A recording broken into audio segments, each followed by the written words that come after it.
Hi everybody, my name's Ashley. I'm a driver for LNER based at Doncaster.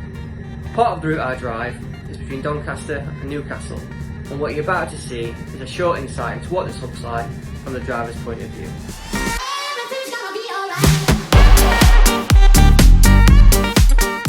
As we pull away from Doncaster, you'll notice the line splits to Leeds. However, we are on our way to Newcastle and our next calling point is York, so we will be heading in this direction. There are 16 crossings and 7 junctions to remember between Doncaster and York alone. We gradually increase the train speed to 125 miles an hour, which we will maintain for a short period of time until we approach Darlington crossing. This reminds us of the upcoming reduction in speed for the short 100 mile an hour section at Shaftholme. Once passed, we get back up to 125 miles an hour. As we drive along to the west of the route, the mighty Eggborough Power Station is a good landmark used to identify the Templehurst area. This is also where the route forks off to Hull via Selby.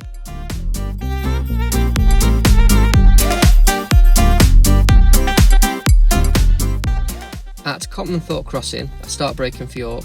Upon arrival, as we are going to Newcastle, we can be routed into platforms 3, 5, 9, 10 or 11.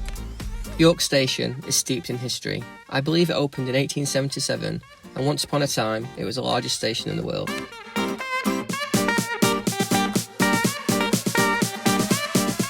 We then make our way past the Railway Museum and around the winding Severus curves before opening back up to 125 miles an hour.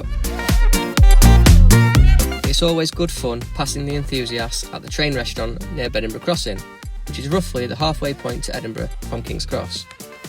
We're pretty much in the open countryside at this point, when in the Cessay area to the east of the route in the distance, you can see the infamous Kilburn White Horse cut into the hillside. If we're stopping at Northallerton, the disused but preserved Otterington signal box is a reminder of our upcoming braking point. If we're not stopping, then we whiz by the station at 125 miles an hour and its next stop Darlington. On approach to Darlington, the speed drops to 115 as the track curves around Croft Spa and over the River Tees.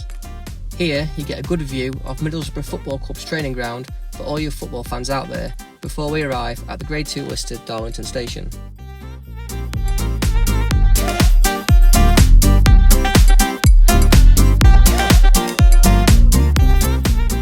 The route between Darlington and Newcastle is my favourite part of the entire route and the most fun to drive due to a number of speed changes and curves.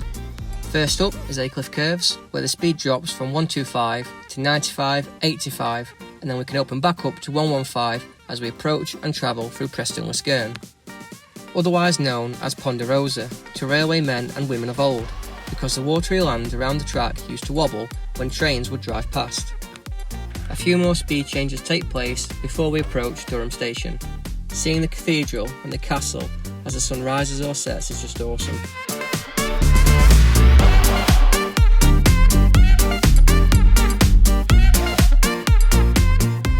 As we approach Chesterley Street, the gradient of the track begins to fall.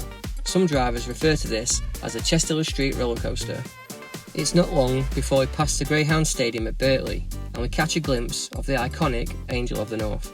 A few minutes later, in the Low Fell area, we start braking for our approach to Newcastle, where the speed reduces to 30 miles an hour as we pass over King Edward Bridge and you see that amazing view over the River Tyne. The speed then drops to 25 and then 20 as we enter the station. We're here at last, now let's go and get some stotties.